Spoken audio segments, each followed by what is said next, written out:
এই দেখুন পুরো গুঁড়ো হয়ে যাচ্ছে। এই ভাত দিয়ে কিন্তু দারুণ একটা পাঁপড় বানাবো। ভাতের পাঁপড়ের শেপ দেওয়া হয়ে গেছে, একসাথে দুটো দিয়ে দিচ্ছি। জাস্ট তেলের মধ্যে দিয়েই তুলে নিতে হবে।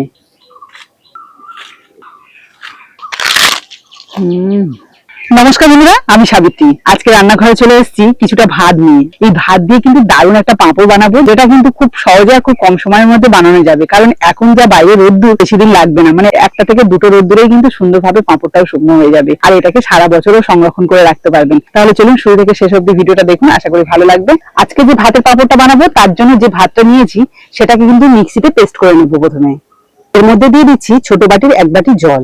এবার এটাকে একদম মিহি করে পেস্ট করব। ভাতটা দেখুন একদম মিহি করে পেস্ট করে নিলাম।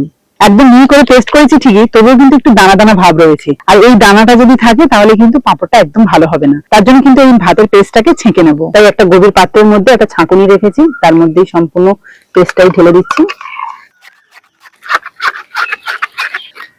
এই দেখুন ছেঁকে নেওয়ার পরে ভাতের কত গুটি রয়েছে। চলুন এবার এই ভাতের পেস্টের মধ্যে কিছু উপকরণ মিশিয়ে নিই। প্রথমে দিয়ে দিচ্ছি অল্প একটু নুন। নুনটা কিন্তু একদম কম পরিমাণে দিতে হবে, কারণ পাঁপড়টা শুকনো হওয়ার পরে যখন ভাজা হবে তখন কিন্তু নুনটা ভাব চলে আসবে, তাই পরিমাণটা একটু বুঝে শুনে দেবেন। এবার দিয়ে দিচ্ছি 1/2 চামচ জোয়ান। আমি এখানে জোয়ান ব্যবহার করলাম, আপনারা চাইলে কিন্তু জিরেও ব্যবহার করতে পারেন। দিচ্ছি 1 চিমটি খাওয়া সোডা। ভর্তি 1 চামচ দিয়ে দিচ্ছি ময়দা। আর টেস্টের জন্য দিয়ে দিচ্ছি 1 চামচ বেসন। এবার এর মধ্যে দিয়ে দেবো বেশ কিছুটা পরিমাণে জল। আমি 1 বাটি মতো জল দিলাম। এবার ভালো করে সবকিছু মিশিয়ে নেবো। প্রয়োজন পড়লে আবার জল দেব। এখন কিন্তু ভালো করে মেশাতে হবে সমস্ত কিছু। বেশ কিছুক্ষণ নাড়াচাড়া করাতে কিন্তু খুব সুন্দরভাবে মিশে গেছে, একদম স্মুথ একটা ব্যাটার হয়ে গেছে। তবে আমি এর মধ্যে আরেকটু জল দিচ্ছি যাতে আরেকটু পাতলা হয়। একদম পাতলা করে নিয়েছি। এবার দেখুন আমি উনুনটা ধরিয়ে নিচ্ছি। বসিয়ে দিচ্ছি একটা কড়াই। কড়াইয়ের মধ্যে দিয়ে দিচ্ছি সামান্য একটু তেল, মানে ওই 1 চামচ মতো তেল দিয়ে দিচ্ছি, মানে সাদা তেল। আর কড়াটাও কিন্তু খুব একটা গরম করিনি, হালকা গরম আছে। এবার আমি এই ব্যাটারটা ঢেলে দেবো। দেখতে পাচ্ছেন যদি গরম থাকতো তাহলে কিন্তু কড়াইতে দেওয়ার সঙ্গে সঙ্গে জড়িয়ে যেত কড়ার গায়ে। সেই জন্য আমি কিন্তু কড়াটা ঠান্ডা রয়েছে এই অবস্থাতেই ব্যাটারটা দিয়ে দিলাম। এবার এটাকে হালকা করে জ্বালানি দিতে হবে আর কন্টিনিউ কিন্তু এইভাবে নাড়তে হবে। আর আঁচটাকে মিডিয়াম রাখতে হবে। আর এইভাবে নাড়তে নাড়তে কিন্তু আস্তে আস্তে ঘন হয়ে যাবে। আগুনে বসানোর সঙ্গে সঙ্গে কিন্তু এটা ঘন হয়ে গেছিল অনেকটা, তাই আমি আবার একটা ছোট বাটি 1 বাটি জল দিয়েছি। এতে করে কিন্তু পরিমাণটা অনেক হয়েছে আর কি সুন্দর স্মুথ ব্যাটার মতো হয়েছে। তবে আর একটু ঘন করব। মোটমাট 3 থেকে 4 মিনিট মতো কিন্তু আমি এই যে লো থেকে মিডিয়াম আছে এটাকে নাড়াচাড়া করে নিয়েছি। আর এখন ঘনত্বটা কেমন হয়েছে আপনাদের একটু দেখিয়ে দিই। এই দেখুন দারুণ কিন্তু একটা স্মুথ ব্যাটার হয়ে গেছে। আর এটাকে যত ঠান্ডা করবো ততই কিন্তু আরো ঘন হয়ে যাবে, তাই আমি আর এটাকে নাড়াচাড়া করবো না বা আগুনে বসাবো না। এবার আমি কড়াইটা নিচে নামিয়ে নিয়ে হালকা ঠান্ডা করে তারপরে কিন্তু পাঁপড়ের শেপ গুলো দিয়ে নেবো। মোটামুটি 4 থেকে 5 মিনিট মতো আমি নিচে ঠান্ডা হওয়ার জন্য রেখেছিলাম। তাতে দেখুন হালকা ঠান্ডা হয়ে গেছে আর তার সাথে কিন্তু অনেকটাই ঘন হয়ে গেছে ব্যাটারটা। আর এই ব্যাটারটাই কিন্তু পাঁপড়ের শেপ দেওয়ার জন্য একদম উপযুক্ত হয়ে গেছে। পাঁপড়ের শেপ দেওয়ার জন্য এখানে কিন্তু একটা ব্যানারের উপরে প্লাস্টিক নিয়ে নিয়েছি, চামচে করে নিলাম। আর সেটাকে এই যে মানে খুব অল্প পরিমাণে এর মধ্যে দিলাম, দিয়ে একটুখানি চামচের পেছনটা দিয়ে এইভাবে গোল করে নেব, মানে একটু পাতলাও হয়ে যাবে। কত সহজে দেখুন শেপটা দেওয়া যাচ্ছে।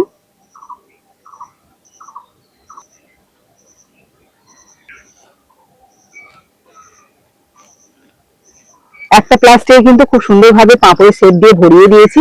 আরো একটা প্লাস্টিক নিয়েছি, আর এটা কিন্তু একদম স্বচ্ছ প্লাস্টিক, তো তার জন্য দেখুন একদম অন্যরকম লাগছে দেখতে। আর অল্প ব্যাটারে কিন্তু মানে অল্প ভাত আর ব্যাটারে কিন্তু বেশ অনেকগুলো পাঁপড়ের শেপ দেওয়া যাচ্ছে। এখন তো কড়া রোদ্দুর বাইরে, আর এই রোদ্দুরে খুব তাড়াতাড়ি পাঁপড় শুকনো হয়ে যায়। আর এই পাঁপড়টাকে যদি রেখে দিয়ে বর্ষাকালে দিয়ে খাওয়া হয় তাহলে কিন্তু বেশ ভালো লাগে। তো বন্ধুরা দেখুন সবগুলো কিন্তু ভাতের পাঁপড়ের শেপ দেওয়া হয়ে গেছে। বাইরে রোদ্দুর বলে প্রচন্ড, সেই জন্য আমি ঘরের মধ্যেই কিন্তু পাঁপড়ের শেপটা দিয়ে নিয়েছি। এবার ব্যানারটা ধরে নিয়ে রোদ্দুরে বসিয়ে দেবো। তো বন্ধুরা ফিরে এলাম 2 দিন পর। আর ভাতের পাঁপড় গুলো দেখুন কত সুন্দর কোড়মুড়ে করে শুকনো করে নিয়ে এসেছি। এত কড়া রোদ্দুর যে আমার 2 দিনে পুরো রোদ লাগেনি, মানে 1.5 দিনের মধ্যেই কিন্তু দারুণ ভাবে শুকনো হয়ে গেছে। আর কতটা কড়মড়ে হয়েছে আপনাদের একটা ভেঙে দেখাই। এই দেখুন পাঁপড়টা কতটা পাতলা হয়েছে তার আগে দেখে নিন, একদম স্বচ্ছ হয়েছে।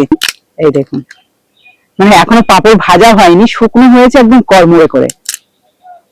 তো চলুন এবার এই পাঁপড় গুলোকে ভেজে নিই। তার জন্য উনুনটা ভালোভাবে ধরিয়ে একটা কড়াই বসিয়ে দিচ্ছি।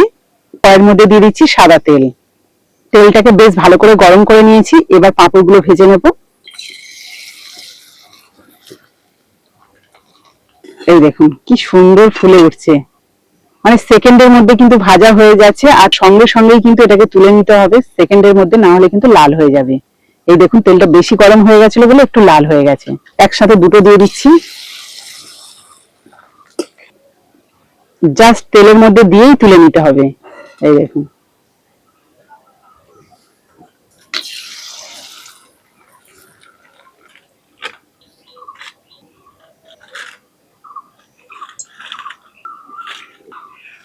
বন্ধুরা, দেখুন এই প্লেটেই কিন্তু পাঁপড়গুলো শুকনো করার পর নিয়ে এসেছিলাম এবং আপনাদের দেখিয়েছি কতটা ছিল, আর ভাজার পর দেখুন তার ডবল হয়ে গেছে, আর প্রত্যেকটাই কিন্তু একদম মুচমুচে হয়েছে। আপনাদের একটা ভেঙে দেখাই তাহলে বুঝতে পারবেন। এই দেখুন পুরো গুঁড়ো হয়ে যাচ্ছে। ঠিক আপনাদের বলি এর স্বাদটা কেমন হয়েছে। জাস্ট মুখে দেওয়ার সঙ্গে সঙ্গে মিলিয়ে যাচ্ছে, অনায়াসে কিন্তু বেশ অনেকগুলো খাওয়া যাবে। তো বন্ধুরা, আজকের এই ভাতের পাঁপড়ের রেসিপিটা আপনাদের কেমন লাগলো অবশ্যই কিন্তু কমেন্টে জানাবেন, আর ভালো লাগলে প্লিজ একটা লাইক করে বন্ধুদের সাথে শেয়ার করবেন। যারা আমার নতুন বন্ধু আছেন তারা যদি ইউটিউব থেকে দেখে থাকেন তাহলে প্লিজ চ্যানেলটাকে সাবস্ক্রাইব করে রাখবেন, আর যারা ফেসবুক থেকে দেখছেন তারা ফেসবুক পেজটাকে ফলো করে দেবেন, তাহলে এরকম নতুন নতুন ভিডিও প্রতিদিনই দেখতে পারবেন। তাহলে আজকের মতো বিদায় নিচ্ছি, পরের দিন আসবো আবার একটা নতুন ভিডিও নিয়ে। ততক্ষণে ভালো থাকবেন, সুস্থ থাকবেন।